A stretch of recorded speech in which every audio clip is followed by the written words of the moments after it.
Son zənglə bağlı pul yığan müəllimlərə, direktorlara münasibətiniz necədir? Bilirsiniz, burada müəllimləri çox da günahlandırmaq lazım deyil. Çünki onlar rəhbərlik nə deyirsə, onlar da ona əməl etmək zorundadılar. Ona görə mən nə deyə bilərəm? Yəni ki, yenə də rəhbərlikdən asılıdır hər şey. Müəllimlər günahkar deyil. Mənim bu müəllimlərin pul belə yığmasına münasibətim çox pisdir.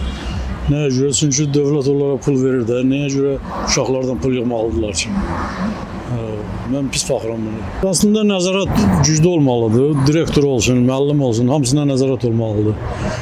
Direktor müəllimə nəzarət eləyir, direktora da nəzarət olunmalıdır.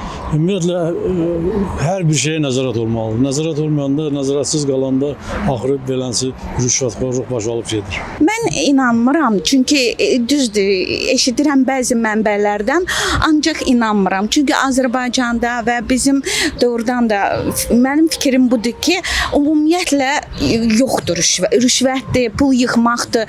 Yəni çoxdan bu götürülüb. Yəni mən özüm yəni ki təhsil işçisi olduğum üçün, yəni mən görmürəm. Eşidə bilərəm, amma mənbələrə inanmıram əslində və pis baxıram. Niyə pis baxıram?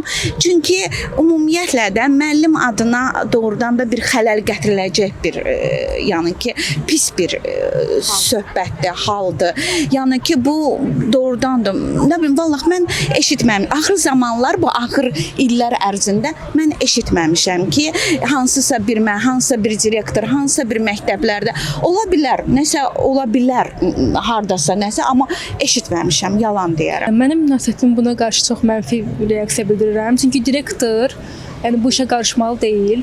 Müəllim, hətta deyərdim ki, müəllim yox, sinif öz arasında yığışıb müəyyən qədər pul qoyub, sadəcə geyimə belə dekora pul xərcləməlidir. Əlavə pul yığmağı, direktorun hər şagirddən 150 manat almağı bu korrupsiyadır, cinayətdir də.